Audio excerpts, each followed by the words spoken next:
Committee to order. Recording in progress. And as you can see, we have the two committee members here, Jack Walsh and Hong Tran, and then we have our Council President Linda Kotchmar over here, and Council Member Susan Honda on the right. And I saw Lydia somewhere, but she must be coming back. So we're going to call our meeting together, and the first order of business is public comment. This is where anybody can come forward to the podium and have 3 minutes to address any issue that they may want to bring to the Land Use Committee. I have one pink sheet, and it's Charlie Brown, and he wants to talk about electric fence code update. And so I'm going to call Charlie to the stand, and you have 3 minutes to tell us what you want to tell us. Thank Go you, right ahead. Mr. Chair and members of the committee. I am Charlie Brown. I'm here today to ask that you put in motion review and update of the electric code, the electric fence code, which is at 19.125.130 of the Federal Way Code. And we've been working over the years on this particular issue. I want to thank the City of Federal Way for having adopted this code in the first place a couple of years ago, where a company that comes in and asks for permits for these codes found business owners and other public entities had concerns was that the electric fences were deemed to have to be 10 feet away from the perimeter fencing there in the city when it was along a sidewalk. And that, I don't know, was ever really the intention, so we're just asking for updates and review. I appreciate that the work that city representatives have put in on this over the course of this past year. I think now it's just ready to go, and we're asking that the committee take a look at it and see if we can't get this updated a little bit. Really no significant changes from what you've already adopted, but making it more usable for those who are simply trying to protect their property from theft and other things that are going on. So I'd be happy to take any questions or just leave it at that, but asking that you take this up as an issue. I don't know if there's any questions that we need to ask, but I guess I'd have one question. Is this coming from different businesses in the community that have come to you and asked to have us follow up on this?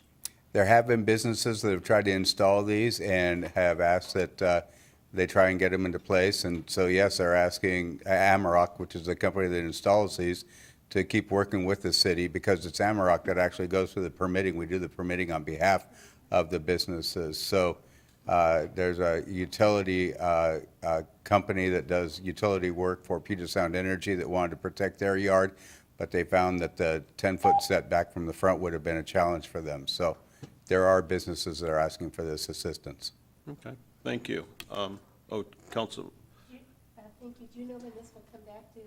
Yeah, I was going to, after we see if there's any other public comment, I was going to make a comment on that. Thank you. Thank you. Is there any other public comment that anybody has?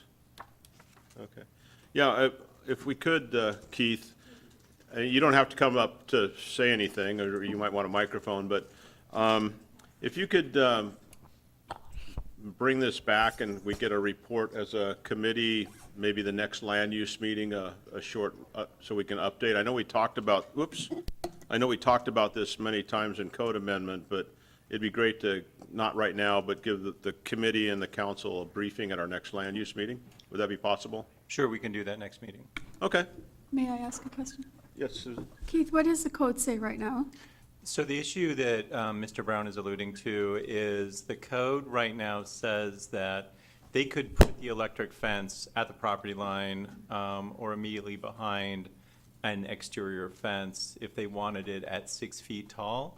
The conflict is they want it at 8 feet tall, and at 8 feet, a structure needs to be outside the building setback area, which is the 10 feet that Mr. Brown alluded to. So it's amending the code to allow 8-foot structures within the building setback area.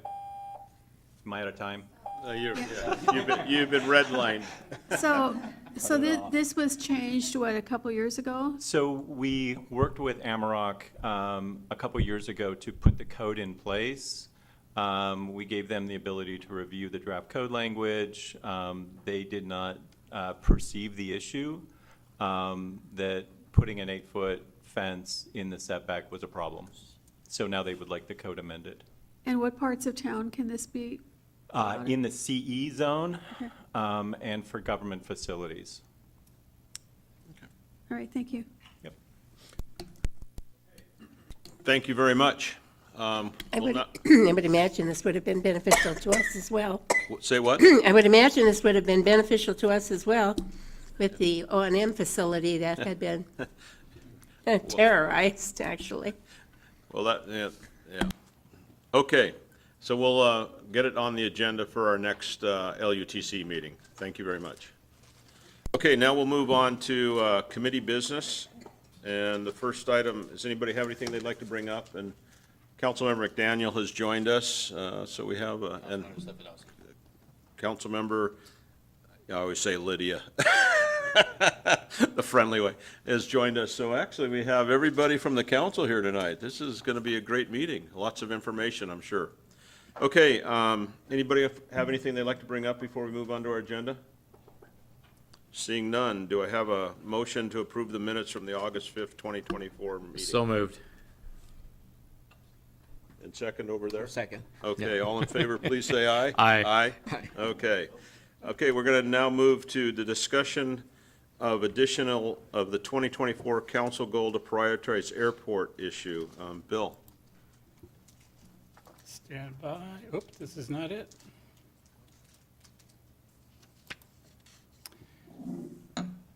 Well, I got cut in those.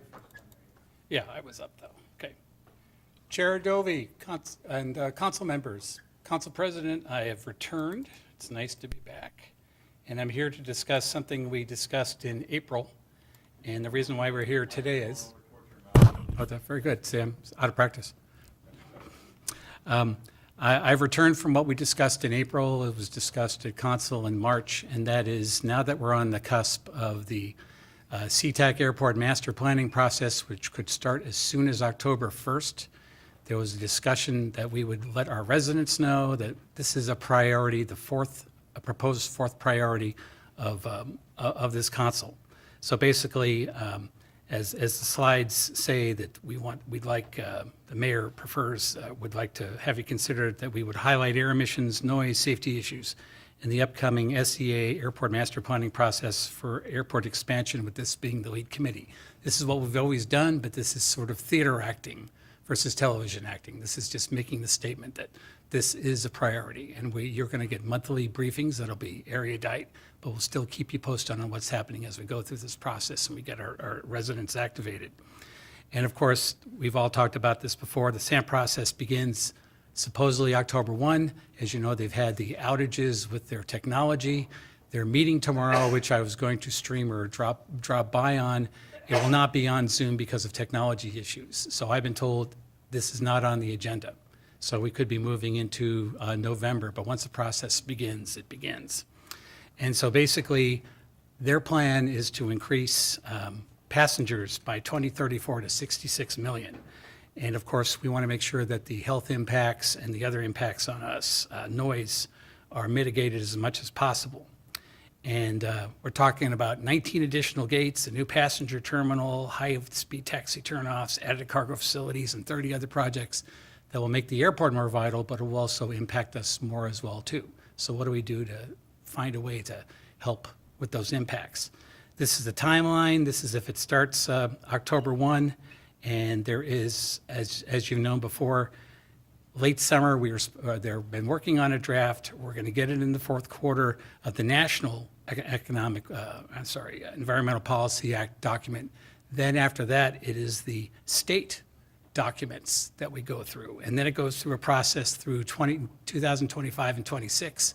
And then it goes to the Port Commission to get certified. So through all those iterations, we are there to say, what can you do to help our residents about noise and emissions as you go to propose to expand the airport? So they're going to give us only 30 days notice that there's going to be a public process, and then there'll be a 30-day public process via Zoom and meetings. They'll come to the council, But that's a really short timeline, especially as we hit the fall with holidays and other things that are going on. But we'll do the best we can to maximize this. And then also, part of this is the reason to why to have this to be a fourth priority is we will put in considerable staff time. I'll be involved, Brian Davis, and we'll also have a planner who's also helping with what's called the Part 150 noise study, which will dovetail into this about how noise affects our residents. So the policy question is, should this committee recommend to the council to have a discussion at the next meeting to prioritize airport issues and have this committee as the lead? The financial impact, we're working within the budget that we already have because we're using staff that we're already using. And are there any questions? Councilmember McDaniel? Yeah, so Bill, my question is with this, we talked about it, we decided to go forward with it. Will we be providing them with like recommendations or asking them for stuff? What would this actually, I do know one. Absolutely. What'll happen is that subsequent meetings, I'll give you a focused way that we can work on these impacts. Not only respond to them, but also what can we do to work with them to say, what if we propose to put air exchangers, air purifiers in the schools? What can we do to get the window program for noise to expand to Federal Way? Since this could be going forward, what can you do to help us? Help us help you is the kind of thing. So we would go step by step with that All right. versus just sort of react. We want to act, even if it means we go visit, have a meeting. All right. Old-fashioned diplomacy. That was my question. Thank you. You're welcome. Lydia? Yes, thank Yeah. you. It's more of a comment. I did attend a couple of their public meetings that they had hosted in Burien and other cities around the airport, and we're outside of that. And so they said we'd have to ask them if they wanted us to come here. I would love for them to come maybe do one of those meetings at the community center or wherever, or City Hall, so they can come and the public could come make comments or whatever. It's stuff that we've done in the past, but I think they would like us to make that request. The good news is part of the master planning process, they will be here in Federal Way. The Part 150 process, we're going to urge them, looking at the sound contours, which Yeah. really sort of stop at Burien, we're urging them to meet with us as well, too, and to orient them and at least have one public meeting devoted to that. To the So- public, right? To the Not public, just yeah, city, because we not want the just us. public to comment. I mean, I've got a woman who talks to their people. There's a line you can call. I mean, yes, there's technology and there's the email, but she tries to call them, and it's like a freight train going over her residence. And, you know, it's just, it's the kind of thing we need to figure out.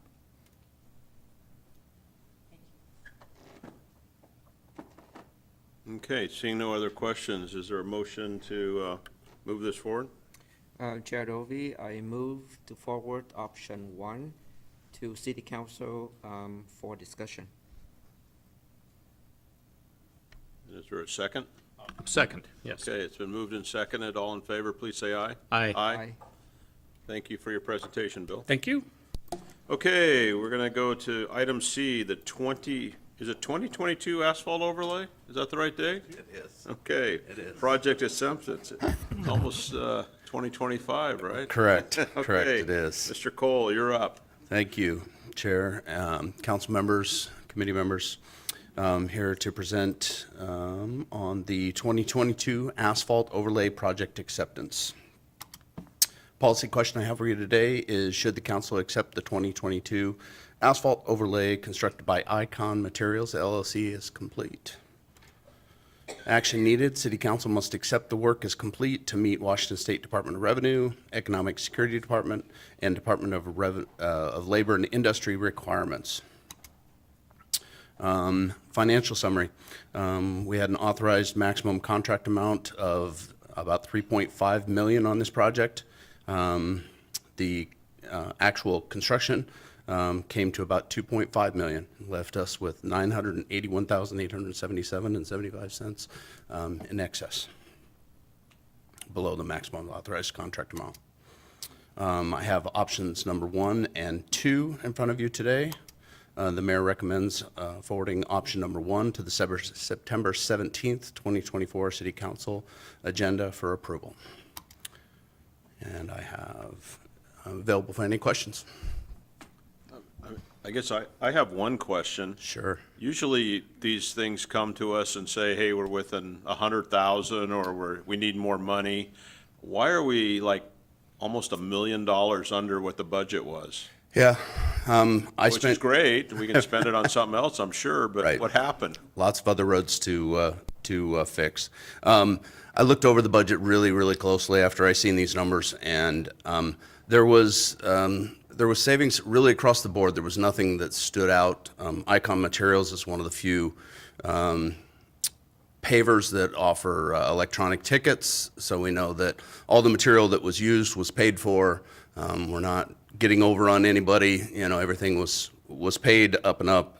There was specific items, traffic control, that we had savings on, but it really was across the board that there was just unilateral savings, so. We better use those best practices next time, right? I'll try my best. Anybody else have any other questions? Okay, do I have a motion? I move to forward the acceptance of the 2022 asphalt overlay project construction by Icon Materials LLC to the September 17, 2024 consent agenda for approval. Second. Okay, it's been moved and seconded. All in favor, please say aye. Aye. Aye. Thank you very much. Okay, now we're going to go to item D, 2025 pedestrian safety project, 85% status and authorization to bid. Mr. Mulkey. Thank you. Let's start from where do I, oh my gosh. From beginning, there we go. So thank you, Chair and council member and committee members. My name is John Mulkey. I'm a senior civil engineer for the City of Federal Way and presenting the 2025 pedestrian safety project for 85% and bid award. So should the council authorize staff to complete design and request bids for the 2025 pedestrian safety project and return to LUC and council for bid award, further reports, and authorization. Background information, the project provides 2 crossings, First Way south, just north of 340th, and on Weyerhaeuser Way south, just south of 344th Street. Which will include new ramps and crosswalks, refuge islands, and flashing beacons. Project design is approximately 85%, including survey and project design and contract specs. And ongoing tasks include just to bring this to 100% design and complete geotechnical investigation and contract specs and utility coordination. So the budget is basically, at this point, we're on budget with our design and our projected construction and expenditures. We are funded through a TIB grant for $350,000 plus fuel tax funds of $153,000. And we seem to be looking at this point to be on budget for that. So the options considered are, 1, to approve the staff to complete the proposed design and request bids for the 2025 pedestrian safety project and return to LATC and council for bid award and for the reports and authorization, or 2, to not approve and proceed with direction to staff. And mayor recommends option 1, and I'm available for any questions. I just have some maps. Well, seeing no questions, do I have a motion? Mr. Chair, I move to forward option 1 to the September 17, 2024 consent agenda for approval. Second. Okay, all in favor, please say aye. Aye. Aye. Thank you very much. Thank you. Okay, we're going to go to the South Sound Sub-Area Plan Approval. And it's Sloman? Yes, Okay, thank you for being up there. thank you for having me. I'm not sure I'll be quite as quick as your previous ones.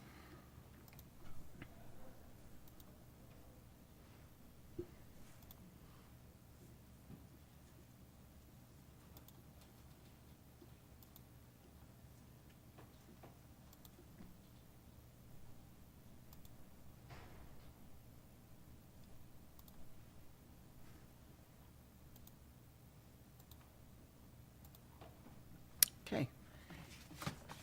Good evening, Land Use and Transportation Committee Chair Dovey, committee members Tran and Walsh, and City Council President Klochmar, and committee members, or council members. I'm Lucy Sloman, Special Projects Planner from Community Development. Tonight, we're going to look at the policy question, should the City Council approve the South Station Sub-Area Plan?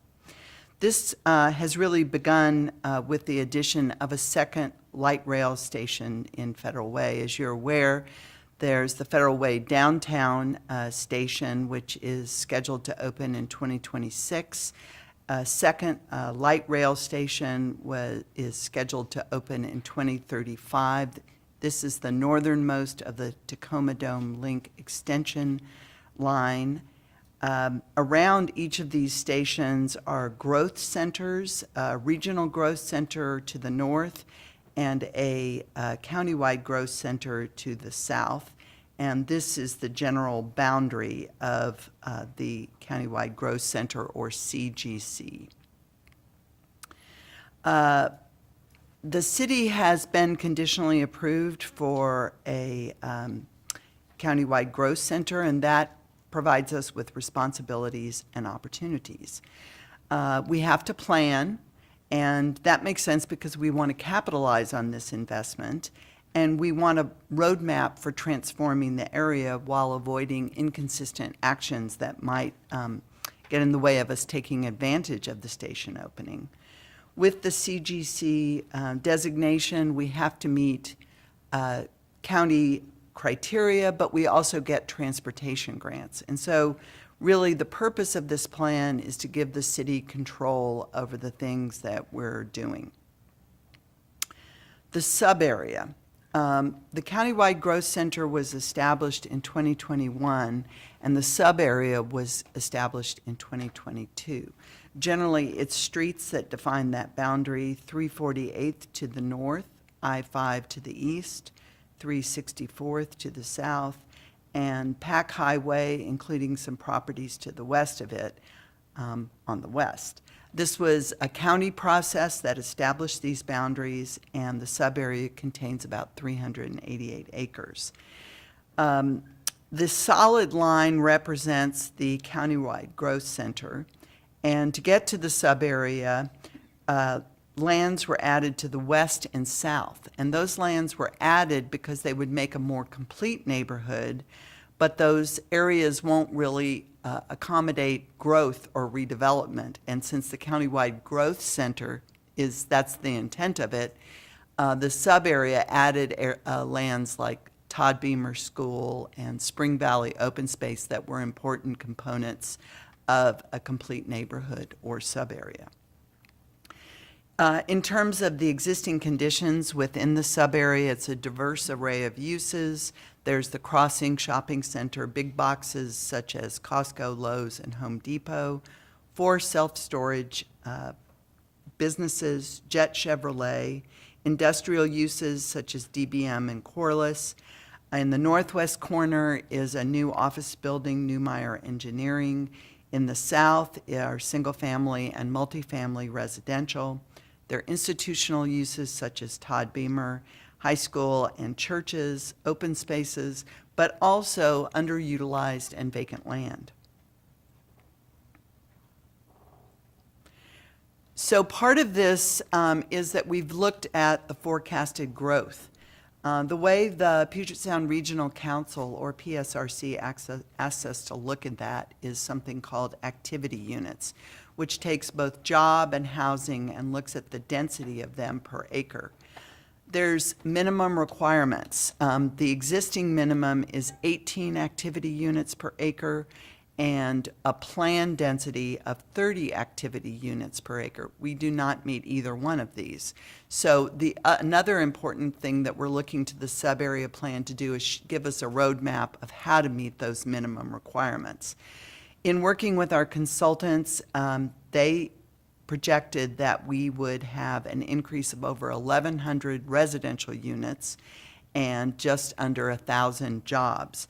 The little bar chart at the bottom, existing, is shown in green, forecasted is shown in blue. So how did we develop this plan? It's a 5-year effort from 2019 to 2024. After the station was located in approximately in the south area of Federal Way, Sound Transit and the city embarked on an effort called Framing City South, which included an open house and a survey. But really, it all got underway in 2022. There was a neighborhood meeting and another survey. A stakeholder group was established, including residents and other interested parties, who acted as a sounding board for staff and brought ideas in from the community.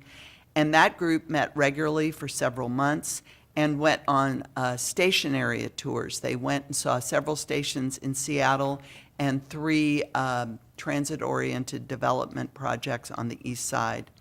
Finally, there was an Engage FW page that was focused on South Station, and that allowed us both to get information out to the community, collect comments, and run surveys when we needed it. So what came out of that? I'm not going to read you this, but there was a vision and guiding principles to give us kind of our target of where we're headed. And in general, it's a plan for how to grow the economy and the residences, to protect natural areas and preserve buildings, and enhance placemaking and expand connectivity in the area.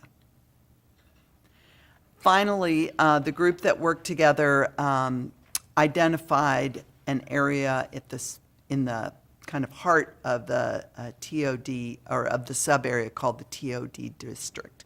TOD means transit-oriented development. This was also established through conversations with the stakeholder group and property owners. It's kind of our first primary phase of targeted effort, and the area contains 59 acres. And the reasons this area is targeted for the primary effort is it's the likely location of the station. Please note that the station locations that are shown here are slightly out of date, but we don't have a more updated map yet from Sound Transit. The area has a high degree of likelihood for redevelopment because more than 60% of it is low-density development. It's able to accommodate a pedestrian scale street grid and meet those density requirements, activity units that we were talking about before. So now, with all that introduction, let's talk about what's actually in the plan. The sub-area plan contains 7 sections, and I'm going to give you the highlights of that. First is land use and zoning. Overall, as we saw on the existing uses slide, there's a wide mix of uses. But in effect, though the area is segregated between residential and commercial. Commercial enterprise to the north allows almost no residents, whereas the residential zoning is further south. And this has resulted in an auto-oriented super blocks with buildings set back and down from the street. And we want to move towards transit-oriented development with a mix of uses, an increase in density, and pedestrian scale streets and area. There's a separate chapter on utilities. I don't have any really fascinating slides of that, so I'll just include it here. We've worked closely with Lake Haven. With the 2015 comp plan, they were able to accommodate growth and even maybe some of the growth that may be coming. But once the comp plan is adopted, they already have the numbers, and they will finalize the upgrades that might be necessary to accommodate the plans for the South Station area. In terms of mobility and connectivity, there's some significant roads, as you know, through this area. They're generally wide and fast, which makes it hard for pedestrians and bicyclists to get to the area where the station is likely to be oriented. So one of the things that we looked at with the TOD district was how could we make this pedestrian and bike friendly? So one thing we did with the consultant was look at how can we get a smaller block grid into the area. And that's what you see on the left is a conceptual grid that would be introduced using the conceptual street sections that we've shown on the right. Also looking at how we would connect from this TOD district to other areas around it in both the sub-area and the city. but in particular, the park and ride lot, which has more than 500 parking spaces, which may be important to support access and use of the station. The grid does not show where the station is since we don't know, but we feel that because of its fine-grained nature, it will not be difficult to modify it to accommodate the station once we have the final location. In terms of housing, as I've mentioned, most of it is in the south, below 356, and it's predominantly multifamily with a small amount of single-family. What we're proposing is that in the TOD district, this purple area, that housing be allowed, and that along with a mix of uses to support that housing, and that the housing would be in a variety of configurations to serve various income levels. We've also mentioned growing jobs. We propose doing that by preserving compatible uses such as retail, hospitality and food, as well as major employers, attracting new employers such as offices, or even getting existing healthcare like St. Francis Hospital to put facilities closer to the station to support their employees. And then restricting incompatible uses such as low-density ones, contractor yards, manufacturing, tire sales, and self-storage. Natural environment, parks, and open space are an essential part of any transit-oriented development, and this area is pretty extraordinary because once the station is in place, it will have some really unusually wonderful natural areas so close to the station. There is a trail network that is already in place, as pictured on the left, and there are already plans in place from the city and the state to expand those trail networks. The 2019 Parks Plan documented all the open space and kinds of parks that are around here. I know you can't read it because it's so tiny, but this red arrow is pointing to a color of green that isn't present on this map called neighborhood parks. And the Parks Plan identified that there was a deficit in this area. And so one of the things that we've worked at is to think about where a neighborhood park could be added. The black star on these two plans is the existing stormwater pond. And one idea is to put that stormwater pond into a vault with a lid that would accommodate recreation. So you're combining stormwater and recreation on property that the city controls. And to test that idea, we worked with our consultants to do a conceptual plan to see how that might lay out.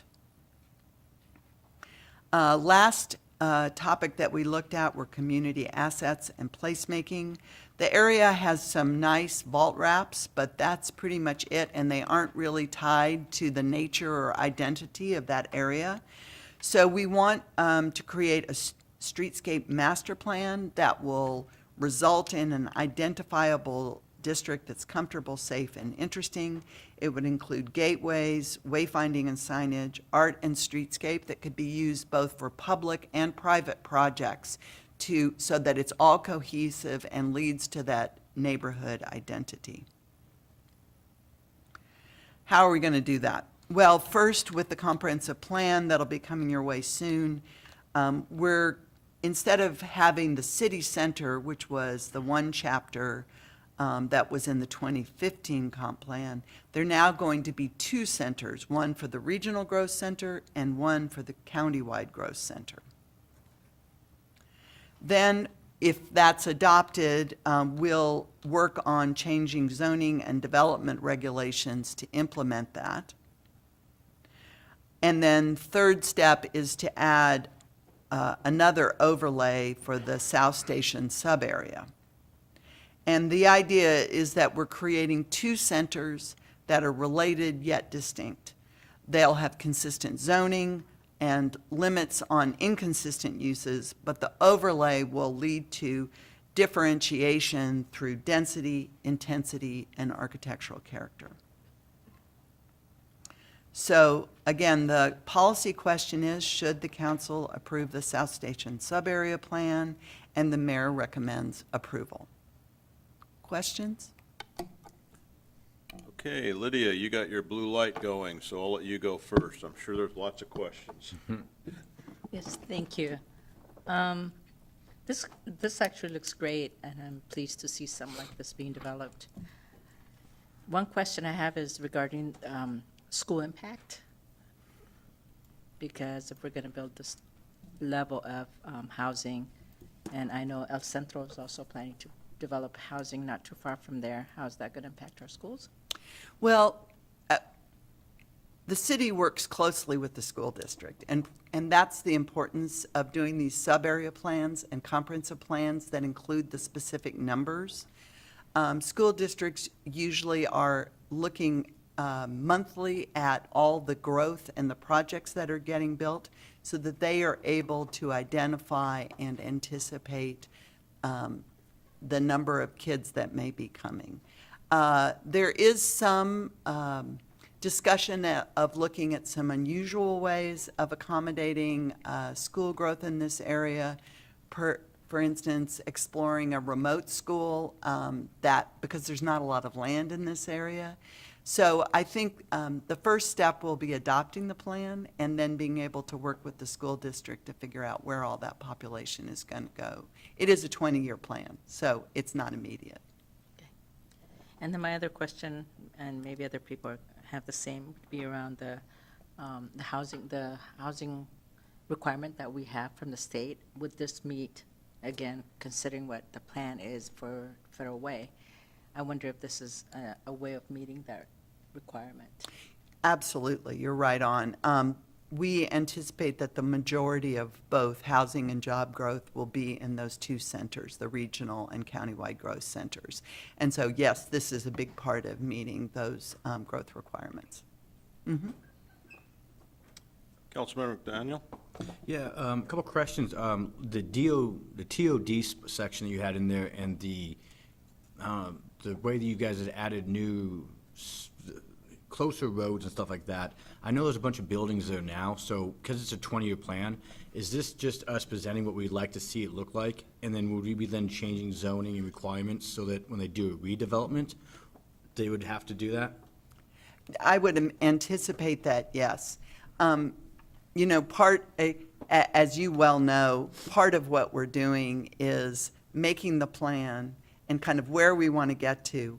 And once we get council buy-in, then we're going to have to sit down and work through some of those implementation pieces. Is the city going to want to build some of those up front to attract development? Will development be responsible for building the roads themselves?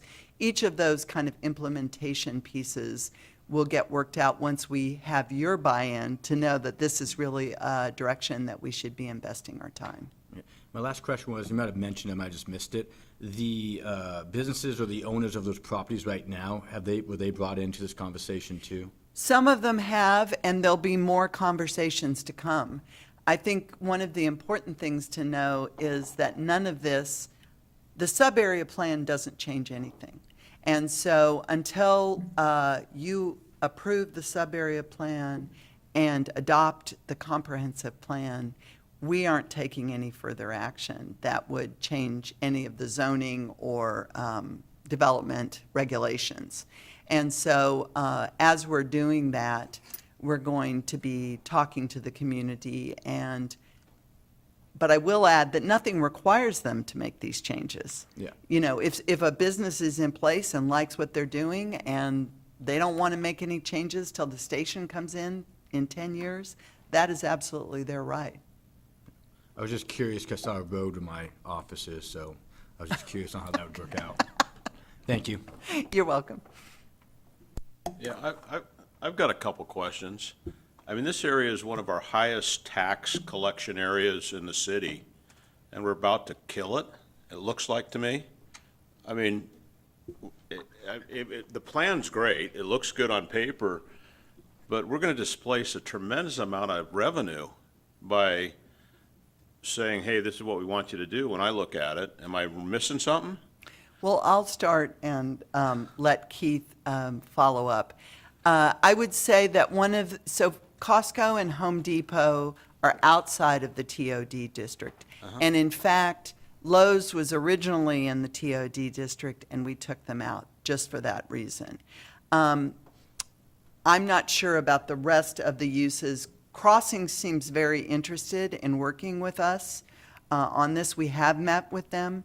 So I don't know that this will blow up that area in a way that Maybe blow up was the wrong word, but we get a lot of revenue from that area, and we don't own the land.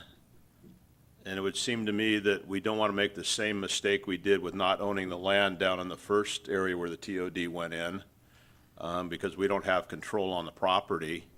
So anyway, I probably got more questions than I should ask, but anyway, those are my first ones. So that's a great question, and I know we kind of thought through that as well when we started working on the sub-area plan.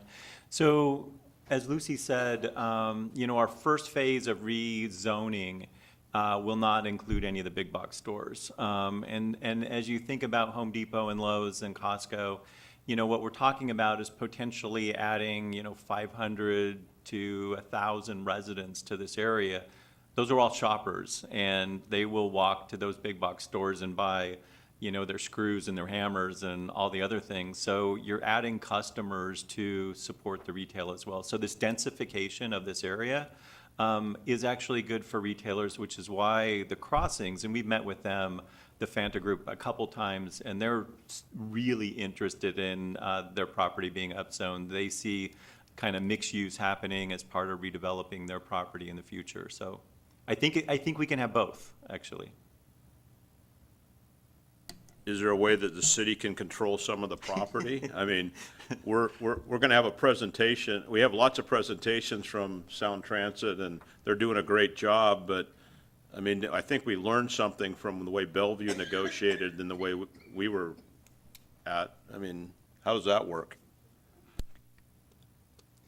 So the only way for us to control property is to buy property, right? So, if there's opportunity for property acquisition as things get further set, as Lucy mentioned earlier, they're still kind of figuring out exactly where the light rail station is going to go, needs to happen, and that's going to be better known later this year when the EIS comes out for the South Station area. So I think that conversation is probably one that wants to be had somewhere in the future. We're also meeting regularly with Sound Transit to try and shape where the station and tracks are going.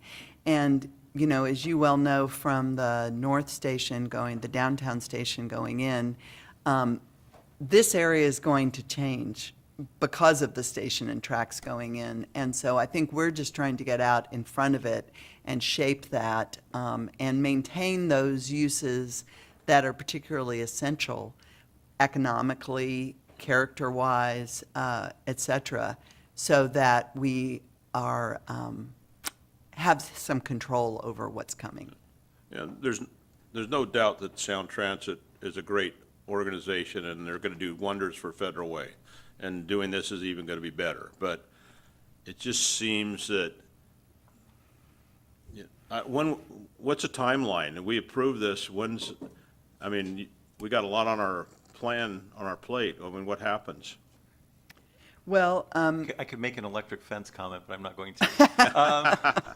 So yes, as Lucy mentioned, part of the implementation of this sub-area plan will be to propose rezoning for the TOD area, so the purple area in the map. That includes a process of notifying property owners, having conversations, and bringing forward the change of zone to the council. The one thing that we don't know is there pent-up demand now for residential in this part of the city? Because the zoning doesn't allow it, we don't know the answer to that question. So as soon as we rezone, we may see a project or two actually come in before the light rail station's even built. And I don't think that's, given our housing target that we have, and we know we need housing, I don't think that's a bad thing. So it could very well be that we rezone property and something happens, or maybe nothing happens for 10 years until the station gets built. We just don't know the answer to that, I think, at this point. So another question, as we rezone this, which, rezoning is a fact of life, will we be taking away from what we're trying to do downtown with what we've done on all the rezoning and trying to move owners down there to make different decisions? Are we competing against ourselves for what we want to get done? That's a great question as well. As Lucy mentioned, one of the things we've been thinking about, and we need to, I think, bake this idea a little bit more, is would the standards for this area be slightly less than what we've allowed for downtown? So in other words, if we've allowed a FAR of 10 in the downtown area, floor area ratio of 10, maybe the floor area ratio down here is capped at 7. So that the size of the buildings that could happen in this part of the city would be slightly smaller than the ones that can happen in downtown. And although it doesn't completely address that competition, it does keep downtown as kind of the area for the biggest and brightest development for our city. Okay, and I guess I have one last question. It sounds like the majority of the property that's commercial is the crossings, where LA Fitness is and Biscuits and all those area down there, and probably into Corliss's cement area. So you have one really developer that controls the lives of 50 businesses at the crossings. And if we rezone this and they say, hey, this is the greatest thing since sliced bread, all of a sudden, those 50 businesses are impacted very quickly, potentially. We thought that through, where would they relocate, what they're gonna do for the years it's gonna take to tear down that area and start, or that's just the roll of the dice? That's another great, you're hitting all the nails on the head, Committee Chair. So that's a great question. We've talked about displacement quite a bit recently as it relates to Belmore Park, as it relates to, but it's also a factor for businesses. And as some of our businesses that have been established there for quite a while, potentially get displaced, where do they go? The hope is that the existing landlord would figure out a way to keep them on site through a redevelopment project. Obviously, if there's a development agreement, that can be a conversation we have, because we can now get into the details with the property owner as we move forward. But there's no guarantee that that is indeed the way that will play out. So that is something we have to kind of watch out for in terms of displacement and relocation, and that's something that I think Tanya needs to be thinking about as well. So an important issue.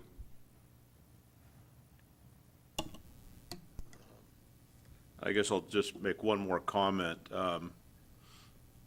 Because I'm big on redevelopment. I think it's something we have to do, but I don't know I don't remember this coming through until tonight, and if we've had lots of discussions on it. I think that, I don't know what the timeline is, the drop dead date, but I don't really have a very high comfort level of saying, I want to put my name on this redevelopment project down at the south end where the Sound Transit's going to go, because I don't know enough to how it's going to impact our city. And maybe I'm the only one that doesn't know, but I like it, but I'm not sure that unless there's some timeline issue, why you want us to move it forward tonight to get to council in 2 weeks to vote on this.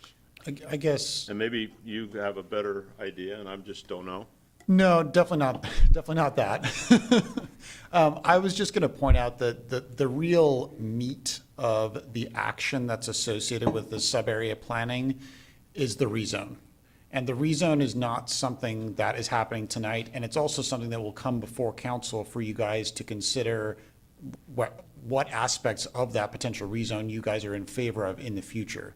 So I guess I would just suggest that this is kind of laying the groundwork at this stage, But, if there are concerns about the specifics of implementation, which I think is what you're really getting at, is the concerns about how this is implemented, how it affects businesses, what on the ground effects there'll actually be, that's probably a discussion item that will be going on over the next months, year, maybe even longer than that, prior to any proposed rezone that comes before you. I think there's still time, there's still plenty of time for the council to shape any actual rezone action after this sub-area plan in the future to allay those concerns.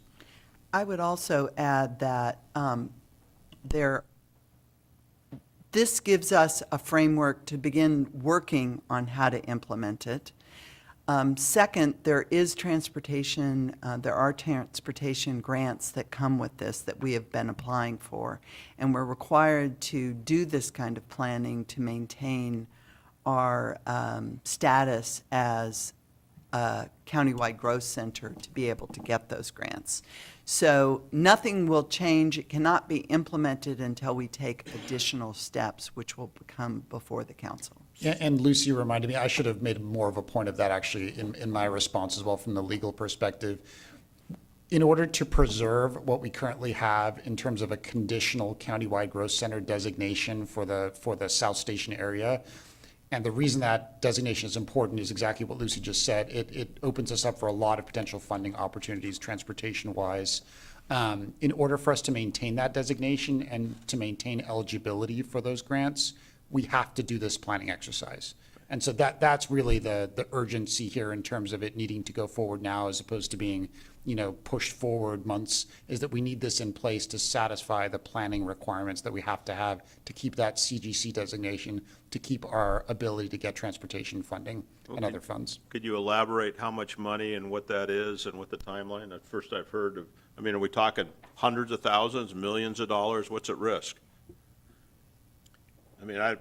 I don't know anything about it. You just said it. So I would ask, I put Desiree on the spot since she's the one that asked us to apply for the Countywide Growth Center. I'm sorry. And she happens to be at a mic. So our grants come every couple of years, so we just finished the current cycle. There's other grants that come kind of in between the larger grant cycles, so I think we would have a little bit of time if you wanted to table this before we fully adopt it. As far as the comp plan goes, the comp plan just references this though as well. Yeah, I know. Okay. Thank you. Mr. McDaniel, did you have something you want to say? My question is about the amount for the grants and the time frame too. My colleague here just showed me 50 to 100,000. Is that the right number? Is that what I read on there? No, we're getting grants in the millions, so that's kind of what we're bypassing if we don't have, our sub-area plan in place.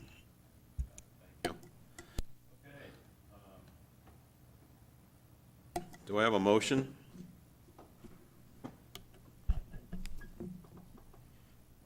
Mr. Chair, I move forward the proposed South Station sub-area plan to the September 17, 2024 City Council consent agenda for approval. Second. Okay, it's been moved and seconded. All those in favor? Aye. Aye. And I'll vote nay. So do you have to take you don't have to take you got it down, right? Okay. Okay, we'll move it forward to the agenda. Thank you very much for your presentation. Absolutely. Thank you. Okay, we're moving on to the 2024-2026 NTS program on-call services contract approval to award. Mr. Kennedy.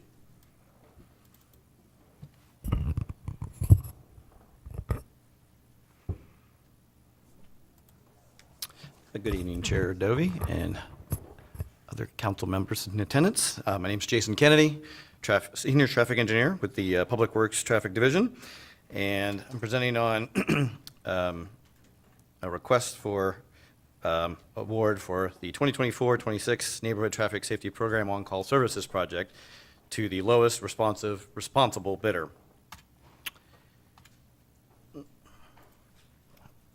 There we go, okay. So we received one bid in August for this project. The lowest and only responsible bidder is Pac West Paving LLC, DBA Tony Lind Paving, with a total bid of $67,147.20. So the projected estimated expenditures for this 3-year on-call services project is approximately $68,333 a year, or $225,000. And our available funding with the budget that we have currently for 2024 is $75,000, and our assumed budget for the NTS program for 25 and 26 is also $75,000, for a total of $225,000.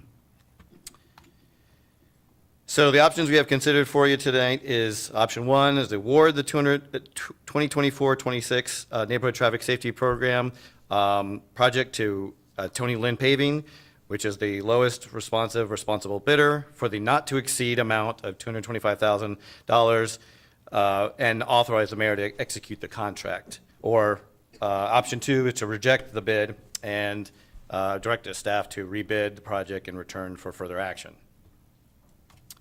And I will point out that Tony Lind was the current or past contractor for the project. So even though we only had one bid, we feel confident in their previous and past performance as well.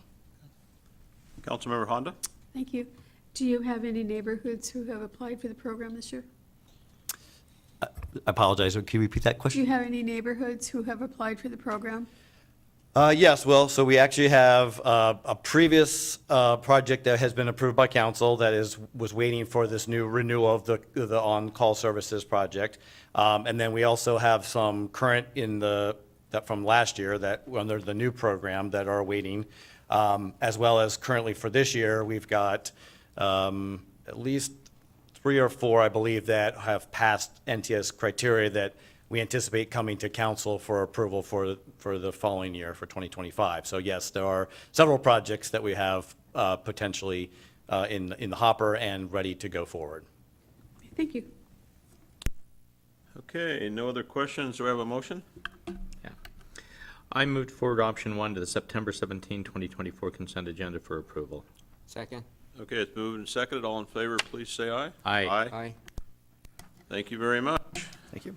Okay, we got item G, which is a Sound Transit Federal Way Link Extension Street Vacation Pre-Petition. It's Mr. Smith and Sound Transit staff, I think, ST stands for? Yes. Great. And this is information only, correct? This is information only. Okay, great. The floor is yours. This is the right one.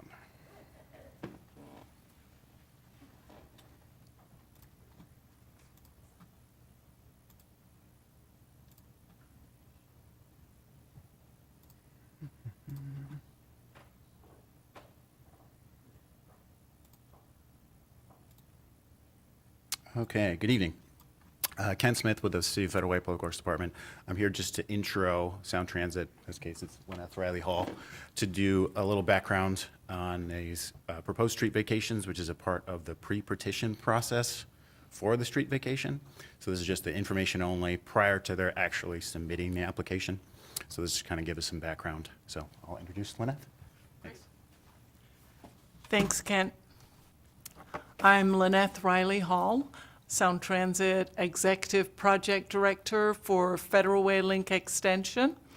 Good afternoon, Chair and council members. Thank you for having us here today. We really appreciate the opportunity. We're excited to present the street vacations and continue to progress with the project, which today we're at 91. I just want to say we're at 91% complete on the overall project. We anticipate opening for revenue service at sometime in 2026. Our station, the Federal Way downtown station right now is at 91% complete, with the garage at 79% complete. So we're really excited and working with the team on Federal Way. So I'm going to pass it over to Denise, who's going to go through some of the details. And I'm Denise Skinner, and I will cover the details. Whoops. Make sure I've got there we go. So Sound Transit will be requesting the partial vacation of 4 areas that are immediately adjacent to the downtown Federal Way Downtown Transit Center and the proposed TOD sites. There's a total of 4 sites. They're all being presented here, but at the time of application, a separate vacation application will be submitted for each. The first parcel is, it's actually at the very northwest corner of the transit site, and it has 606 square feet. The next site is located on the west line of 23rd Avenue South, just north of 319th Place. It has 191 square feet. And the other one is also located on 23rd Street. It has 67 square feet, and the fourth site is located back on 21st Avenue south of the first tract, and it has a total of 187 square feet. These properties are all located immediately adjacent to property owned by Sound Transit that are comprised either the Federal Way Downtown Transit Center or the TOD sites. And other surrounding developments include commercial, retail, office, multifamily residential. So we don't anticipate that these vacations would change the character of the overall neighborhood. And we've just included a zoning map so you could see the red is commercial, purple is industrial, the blue is office, and the kind of orange, light orange is multifamily residential. All of these vacations are going to be outside of existing lanes of travel for both vehicular and non-motorized travel, so we're not anticipating any changes to traffic patterns. What this project would do is it would combine uneconomic remnant pieces into the larger development of the TODs and the downtown transit center, which will help support the economic development of the area. The city would receive appraised value for these vacated areas, and the vacation areas themselves would also be offset by future right-of-way dedications that'll be part of the binding site plan process. And are there any questions? Councilmember McDaniel? Yeah, I have never heard of this before. So when you say vacations and roads, are we taking parcels and just combining them in larger parcels? Or, I mean, can you explain that a little bit more in layman's terms for me? Sure. These sites are essentially remnants of existing roadways. And so, trying to think how I can. Yeah, maybe I can Can I- help out a Yeah. little bit if that would be helpful. So essentially, these are portions of what is currently city right-of-way. So they're areas of property that are currently open to the public for public right-of-way use, public travel, essentially. As part of the vacation process, what any person seeking to vacate a piece of property, seeking to vacate the street is doing is they're asking for that portion of the street to be returned and transformed into non-right-of-way property. In other words, it will become part of the property that it's adjacent to. So it will no longer be part of the street right-of-way, but be part of the private property that it's adjacent to. So it's transforming it from public street area to private property is essentially the general idea. Does it become absorbed into that parcel then? It does become absorbed into that parcel, that's exactly right. Okay, and that's what you would talk about. The city owns it currently, but then it would be purchased or whatever transaction would go, so it becomes part of their parcel then? Exactly. If council approves the vacation, and the only person that can change a piece of right-of-way into non-right-of-way is the city council. If you guys approve that, by that action, it will transform it from public right-of-way to private property. Awesome. Thank you, guys. Councilmember Walsh? My only comment, I obviously needs to be done to make it work, but I mean, if the streets get a vacation, why can't I have a vacation? My only question is, when do you foresee this coming back to us at council? This is the first step, so we'll start putting the packages together. I think we needed to get through this hurdle to then go get the appraisals done. So I'm not 100% on the timeline, but part of this needs to be complete for the, either the full certificate of occupancy or the temporary certificate of occupancy for the bus loop. So, and that, right now, that's got a timeline of the end of March. So we'll be trying to get this through, get everything completed as quickly as we possibly can. Great, thank you. Uh-huh. Any other questions or comment? Did you have, okay. Okay, I think we've been pretty clear, thank you. Thank you. Okay, Mr. Smith, and now we're going to talk about Sound Transit Operations and Maintenance Facility, South OMFS Street Vacation, pre-petition. Yep, we're doing it again. This one is for the South, OMF South. So a similar process. This is just the info only, giving us an intro into that for the pre-petition process. And then I'll introduce Kirby Hawkins to give us that info. Hold on, let's see.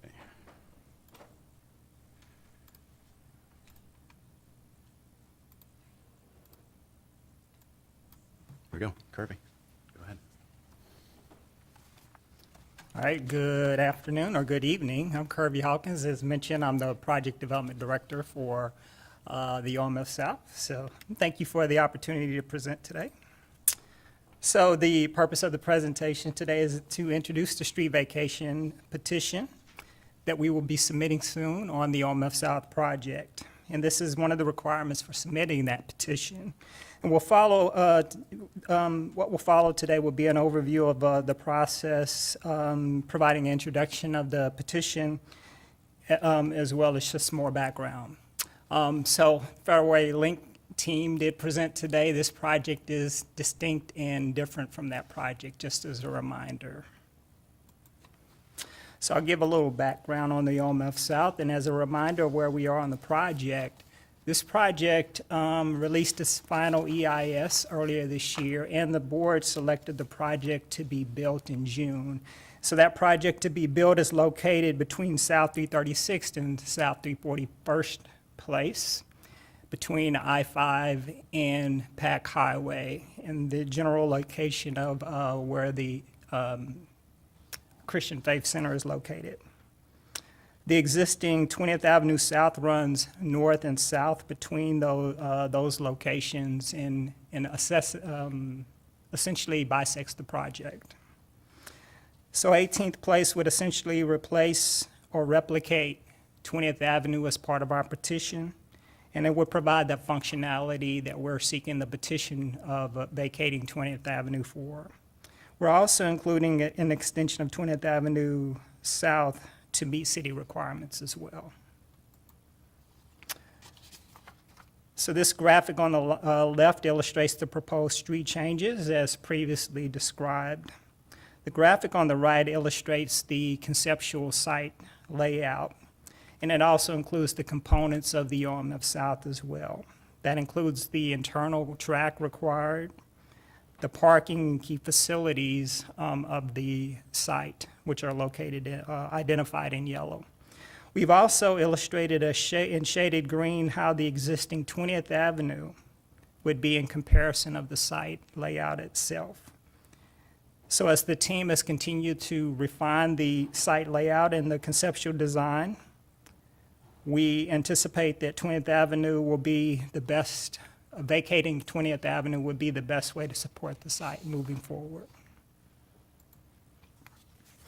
This provides a closer look at the location and more detail of the portions of 20th Avenue that are being proposed to be vacated. And again, that's between South 336th Street and 341st Place. This is approximately 1,600 feet in length and requires 106 square feet of area total. So I'll talk a little bit more about the rationale of the street vacation. So retaining 20th Avenue in its existing configuration would hinder the functionality of the OMF South, and it would create a divided site. This divided site increases the vulnerability of the security of the site. It compromises the emergency response capabilities, and it impedes the operational efficiency of the site, as well as the efficiency of the track programming as well. If we were to have a unified site with the vacation of 20th Avenue, we could address security and safety compromises by eliminating track crossings over the roadway. And we would also minimize the exposure of the perimeter of the site, increasing security. We would optimize the building design and functionality, and allowing the building to essentially be efficient, and that will enable us to also create a footprint where all of our facilities can be on one side, or in one location, I should say. It also produces better track programming and geometry for the track layout itself. This improves our light rail operations efficiency, as mentioned. So we did look at assessing no vacation alternative, evaluating ways if we did not go through a petition to vacate the location, what would that mean for the site? And so we looked at ways to do this. We did that through considering an alternative to lower the site and raise the site. So if we were to raise the site, we would raise the OMF South site by 40 feet to accommodate a roadway underneath where the current footprint of the site would be located. We would keep the footprint, the site layout, the street roadway the same, and just the site would be raised over it. What that meant was we would have to import 3.1 million cubic feet of soil and create a 70-foot feet high site as well. The roadway would be a tunnel underneath the site in that condition. So obviously, that would create walls that would be out of character with the neighborhood. It would limit the light visibility for pedestrians and cyclists along the roadway, and then just create significant ramps required for the site access. We also looked at lowering the site, basically put the site lower and then put the roadway over the site. That would create, in essence, a 1,300-foot bridge over the site. Some of the challenges related to that: stormwater management with the lower site, security and fencing around a lowered site. The potential footprint of the site would be larger to accommodate tracks. And then just increase city maintenance of this new overpass over the site, and just coordinating with Sound Transit on the security of a roadway over an active rail site as well. So as we looked at these alternatives and challenges, it was determined within Sound Transit to proceed with submitting a petition for a street vacation. This just aims to minimize the impacts to the community. So the next steps for the project includes what we're presenting today. We do plan to submit the application with you as well, and then we'll continue to keep you engaged on the project as well, working with city staff. And that concludes my presentation. Councilmember Walsh. Yeah, for vacating a street of this size, does the city receive compensation for that, or how does that work? Would you like to? Yeah, in short, yes. So we receive the fair market appraised value for anything that gets vacated by code. Okay. Right, thank you. Councilmember Honda? Thank you. So where the new road will go, is that through wetlands? The new road would be similar to the location of the CFC church, and it would not be through wetlands. It would be through a port. I will take that back. There's a little bit of a buffer that the roadway would utilize of the wetlands. We worked with city staff to try to minimize as much as possible that impact, And over the last year or so, we've actually reduced the amount of effect in that area. So what impact will it have then on the wetlands? It's, I believe, about an acre. Mary Sue, would you? It's in the ballpark of about an acre, so. And that's not something the city's concerned about? So I think that's part of the process to get to this point, and I'm sure Keith can chime in. But at this point, the next steps is them actually submitting the petition where we would actually look at that in more detail. We've, as staff, just within the partnering agreement, working on this site, there have been a lot of what's effectively advanced conversations on this topic. So to Kirby's point, there's been a lot of work done on this. However, actually reviewing it and taking a formal position, we have to have the petition in place first. So the code says you have to avoid first, is your first priority, avoid critical areas. If you cannot avoid them, then minimizing the impact. So the hurdles we made Sound Transit go through was first demonstrating to our satisfaction that they have minimized the impact to the critical area itself. And the road was initially in the wetland, then it moved into the buffer, and then it moved into just the outer edge of the buffer. And I'm not sure about the square footage. I'll take Kirby's word for it that we're about an acre, but we've pushed really hard and made them kind of demonstrate that they've minimized that impact. That particular decision, though, to allow that isn't done yet. So that would be something that would need to be completed as well. Thank you. And I will confirm the actual amount and make sure I get that to staff so it can be provided to you. Councilmember McDaniel? I have a question. Could you go back on your slides to the picture that it has on the right-hand side the actual footprint of the building? That one right there. So could you explain to me, are those actual track lines that are going out look like I'm trying to understand what that drawing represents. Well, to color coordinate it, the blue represents creeks or river. The green represents the wetland area. And the gray in there, I know there's mixed in, there's roadways with tracks, but there's tracks in there, and also in gray are sort of the roadway that are mixed in there. Okay, so it's just the ability for you guys to run trains all over and stack them and, okay, store them? Yeah, there's a round track to get the vehicles in and out of the facility.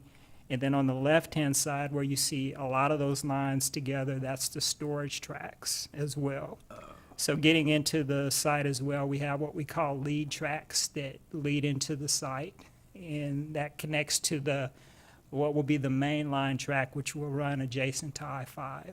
So those tracks go into the facility, and then they do essentially a circle around the facility, but they also are stored on those tracks on the left side of the site.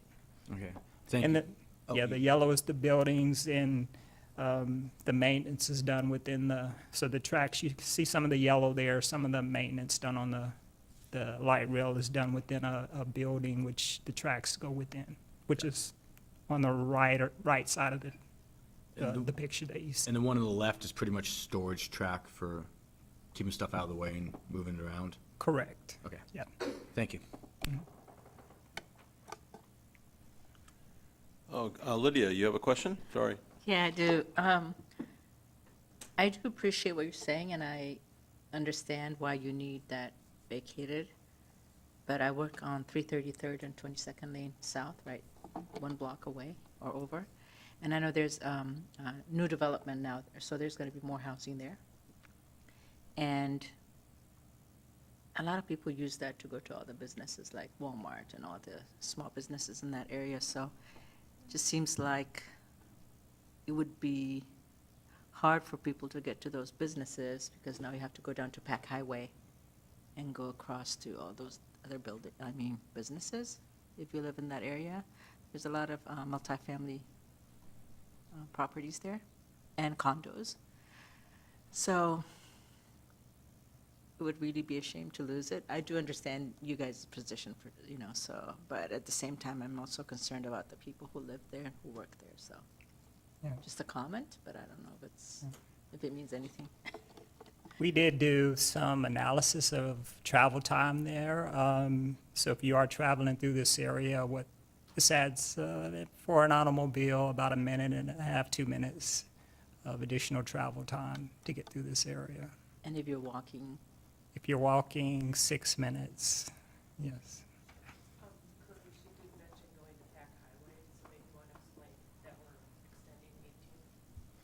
Yes, so the 18th place is the extension, just hopefully that was clear. So currently, I don't know if this cursor works.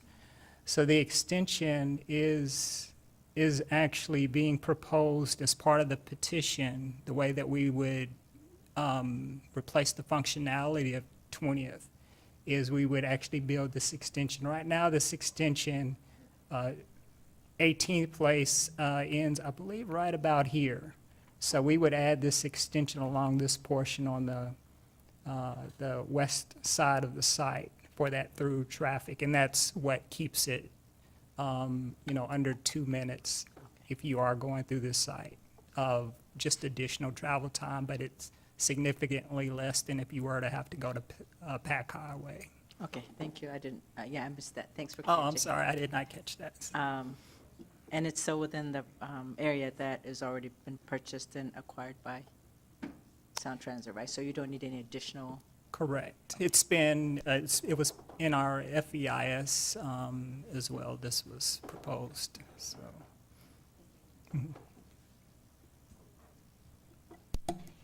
Okay, I don't see any other questions. I just have one comment, and having your cursor go down the line was very helpful. If I ever saw this map again, it would be nice if the 18th place extension was maybe like in blue, and then the one that's kind of shaded that goes down the thing that's kind of an aqua that's there, it was a little darker, then it would be very easy to see, oh, we're going from there to there. Right. So, anyway, that's just graphics. Okay, seeing no other questions, we'll move on to the next presentation. Could I just, also, Councilmember Walsh. with future ones. We have one more, sorry. They're kind of along the line of what Jack was saying, with that 18th Street extension on the bigger map, on the more blown-out map, show where it goes, where it continues on, and so that it's, the one on the left, Yes. show where it continues on, so you can see really how it connects, would be helpful. So, thank you. Okay, well, now we'll move on to item I, progress update on Sound Transit project in Federal Way, which is 91% complete or something like that, which is great news. Your turn. Good evening again.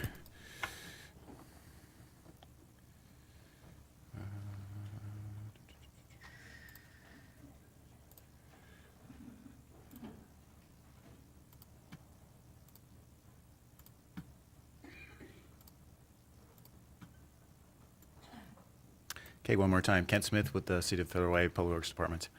Here for the update on Sound Transit activities in Federal Way.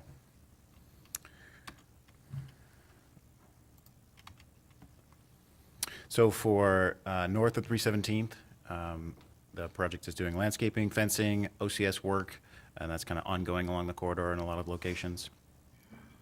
Installation of final frontage improvements has started on 30th Avenue South, South 298th, and Military Road, on Military Road in a couple locations. Signal House and Traction Power Substation work is continuing with transformer and communication device work. So once those are up and running, it's essentially what runs the trains. The traffic mitigation project has started along South 272nd Street. For the downtown, one-way traffic is still continuing on 23rd Avenue South. It's anticipated will be back to two-way traffic before the moratorium, which is just before the start of Thanksgiving. So that's the Wednesday before Thanksgiving. It should be back to two-way traffic. Work has started on the intersection of 317th and 23rd for another leg of the roundabout. If you drive through that area, you'll see they're getting ready to pour concrete. Final frontage improvements have begun in front of the new garage along 21st Avenue South. construction of the new bus loop is ongoing with decorative concrete paving, landscaping, and aluminum and glass work for the bus shelters. There's more station work that includes site signage, furnishings, sheet metal flashing, communication devices, and painting. Final site work for the end-of-line facility and the bus driver relief is ongoing with some final surface treatments, curb gutter, sidewalk installation. And we got internal work for the garage that includes installation of bollards, guardrails, handrails, striping, and some punch list items. And then interior work is wrapping up for the end-of-line facility. For Operations and Maintenance Facility South, we've started the preliminary review and negotiations for the development agreement. The right-of-way vacation process is started as we just did the pre-petition process, so we'll get a full package coming through soon. And then we're just continuing to work with BPA and Sound Transit to collaborate on the whole BPA power transmission line relocation along with light rail extension and then the city center access project in that location. And for the TDLE, for Sound Transit, they're looking to still publish the DEIS sometime in either late 2024 or early 2025. And otherwise, I don't have any significant updates. And I'll answer any questions. Councilmember Honda? Thank you. When will traffic be normal on the PVR road? You know, it backs up so much. Right. I've seen so many near misses continuously there of people trying to make turns when cars are coming because they're impatient, and it's just, we need to get that back to normal as soon as we can. When 23rd Avenue South is back to full, well, I believe full operation, but likely when it's just back to two-way traffic, we should be able to switch it back. It's a temporary configuration right now to allow for additional traffic to go south in that direction. So that's why it's got the two Right, left but- turns. So when that's finished, they should be able to shift it back to the original configuration. Do we have a date or an anticipation of a date? That would be near the moratorium, which is the, start of, just before Thanksgiving. So right before, so this year, right Yes. before Thanksgiving? Awesome. And do we know any updates on our favorite piece of art that's going in there? I do not have anything for the art. They're still working on the final design. I know the foundation went in, so the spot is there, but we're waiting for the artist to finish up fabrication. Okay, thank you. Councilmember Walsh? What kind of time frame are we looking at, or do you know, for the development of the excess property there? I mean, the different blocks, and exactly what will go in, what type of housing, what, One step for that is the TOD folks are planning to be, and it's not set yet, they're planning to come to either council or LETC to present some updated info on their engagement as well as their next steps. That includes some of the planned developments and some of the potential for those parcels. So that will be coming in the next few months. I don't have an exact date yet. I'm still working with the clerk's office on that. But as far as when that process should happen, it could happen as soon as the site is set and it's open in 2026, they could start construction if they've engaged with the developer and a developer is interested. I know they've started some of that process already, but they haven't gotten to the point of, for sure, in 2026 that they would start construction. That would be the earliest that they would start doing something on those parcels. So it just depends. Okay, thank you. Councilmember Honda? I forgot one other question. Belmore Park, how many homeowners has Sound Transit made deals with, and how is that going? Do you have any, Kirby, do you have anything on this? Okay. Yeah, I don't have the exact number. I know they've had some negotiations already with the property owners, but I don't know that. I can get back to you. And exactly how many properties will you be taking? 77? 77. Thank you.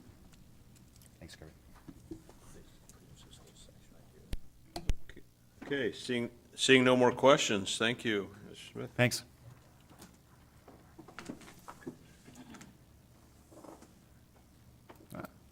Okay, we're gonna Move on to our last agenda item, item J, ordinance revising the Federal Way RC 850.10 parking recreational vehicles on the streets. And before Kent jumps in there, I just wanted to explain why we're having this discussion, since I'm the one who pulled it from going to the second reading. There was a lot of comments that I heard from council members and even from a few citizens that there needed to be a better way to judge if a motorhome had been on the street for 48 hours or 24, and there was a little bit of confusion there. So I pulled it so we can make an amendment. I'd like to amend that ordinance to say that they can't be on the streets unless a permit is pulled from the city to say I'm going to be there for 48 hours.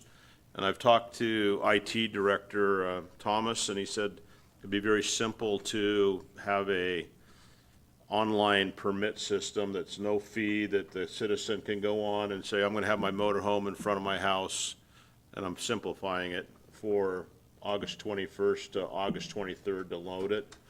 That way the officers, if they come by and need to police it, they would have a way to know how long it's been there. So that was why I pulled it. I'd like to add that caveat to it, and so there would be no, question, is it's been there 24 or 48 hours, and it's the neighbor, the owner of the motorhome would have to request it. So, with that being said, Kent, do you have a comment or any questions? Well, I decided not to show you the exact same PowerPoint that I've now presented 4 times to you, so I'll save you that. I guess my singular comment is, if indeed that's the intent of council, that can be accomplished through a simple amendment to the current motion that's in front of you, which would be a motion to forward the ordinance to first reading with the addition of a permit requirement. And that's all that would be required in that motion. I can then figure out the language precisely in between now and first reading. Any questions, Councilmember Honda? Thank you. So I've heard from more than a few citizens and residents that are unhappy about having this RVs on the street at all. And I've been asked over and over why they just can't load, if they get to put these in their yards, why they just can't load their RVs in their yards. And my second question is, will there be a penalty if they don't pull a permit? And how will is a permit going to have to be shown in somewhere on the RV in a location that the police can look for it? Will they have to print it out and put it there? If they don't do that, is there a penalty, or, so what exactly is the process? I think a couple things. First of all, I don't think that process is going to be spelled out in this ordinance regardless. That's going to be something just like any other permit process that the city does that will be worked on internally administratively as to how that permit is actually issued. I think the intent was to have the property owner print out something saying, look, I got my permit, after they've applied for it online and obtained it, and then put that on the windshield saying, here's my permit, here's the time I got it, here's when it expires. The police officer can then look at it, make sure that it's within that range, and then go on. As to whether there's a penalty for not doing that, it would be the same penalty as breaking this law in the first place, which would be you're parked there, you don't have a permit. The officer might issue a warning probably early on. If the warning isn't successful, then they could proceed with more with infractions or a similar type of enforcement mechanism that would actually result in perhaps a penalty. As to the first, and sorry, I realized I didn't answer all portions of your question. Of course, it is an option, and it's up to council. An option is to also amend the ordinance in front of you to just say you cannot park an RV on residential streets, period. That's another option that council could take. Well, it is a valid question that people are asking if they're allowed to park them in their yards now. why would they need to park them in the street to load them? It is a valid question. Hey, Councilman Honda, if I could maybe jump in there, just Okay. give you the rationale. I don't own a motorhome, but if I did, I couldn't park it on in my park, or my driveway, because it's on a hill. And I may have a 32-foot motorhome, and I store it at the local RV storage unit, because that's just what I have in my budget. Then I could have the permit, I could drive up to the front of my house, load it, and then take it off. Because I personally would never park one in my yard or on the side, because I don't have room to do that. So it's more so the police or the enforcers don't have to guess, is it there, or mark it, has it left and come back? And for law-abiding citizens, they just get a free permit, they can park it in front of their house, load it, because they would never be parking it in their house anyway. And then, at the same time, the flip side, we will not have, in my opinion, a bunch of motorhomes coming down and parking in our neighborhoods and getting the call of Charlie Smith is living in his motorhome in front of my house, what are you gonna do about it? Because we now have the law that says you cannot park a motorhome in a residential area. I think it'll be hard to enforce, and I think it'll be frustrating for folks who park it for longer than 48 hours. So I just think it'll be frustrating for many people, including the police, who could be called numerous times, depending on what the neighbors think. And so I am concerned about that, so thank you. Appreciate it. I did want to say just one comment, which might be relevant to that, which is, obviously, coming soon in front of council will be an ordinance that makes it significantly easier to park a recreational vehicle on your own private property. But I don't want to make it sound as if every single property in the city of Federal Way is going to be able to park an RV physically on their property because of that ordinance. There are some lots that are just too small, right? That there's not enough room in the front yard between the house and the street, or the side yards or the side yards are really limited. So in that situation, there will be some properties where it's physically impossible to park an RV on the property to load it. Perhaps they don't have many other options in that case than loading it on the street.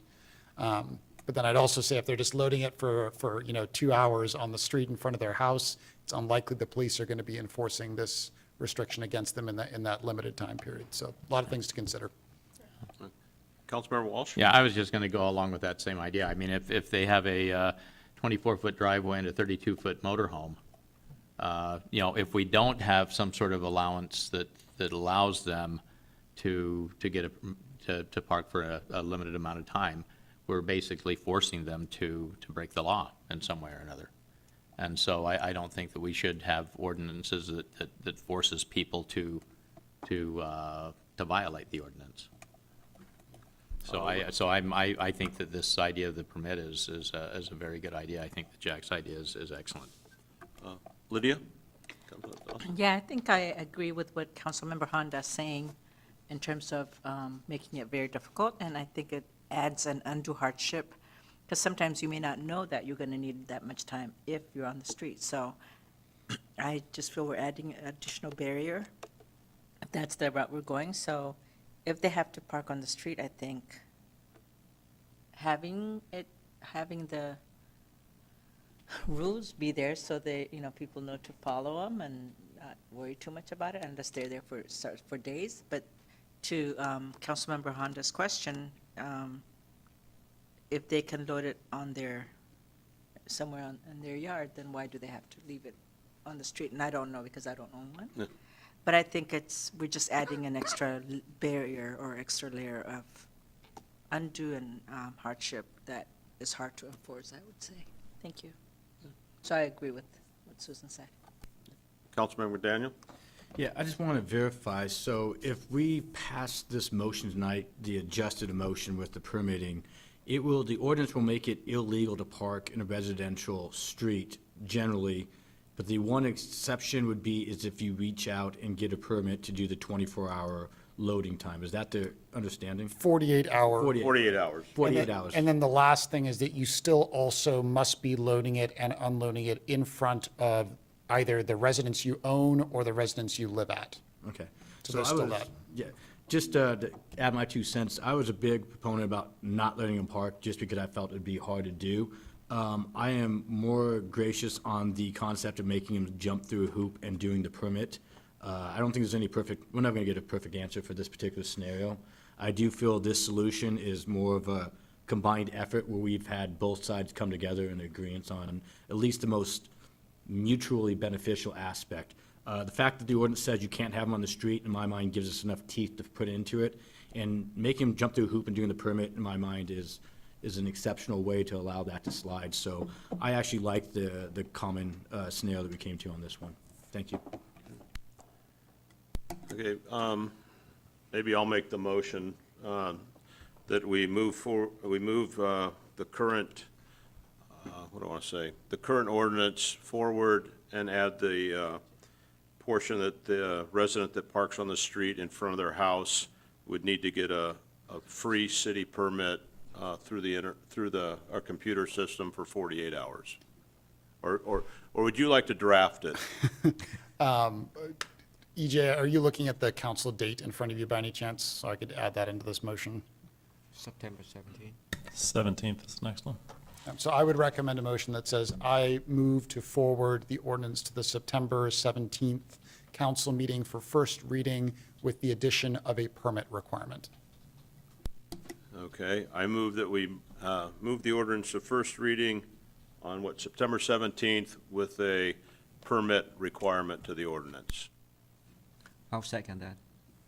Okay, all in favor? Aye. Okay, thank you very much. Thank you. Any other business or anything anybody would like to bring up before we close the meeting? Okay, seeing none, thank you all for being here, and thank you for all the good input.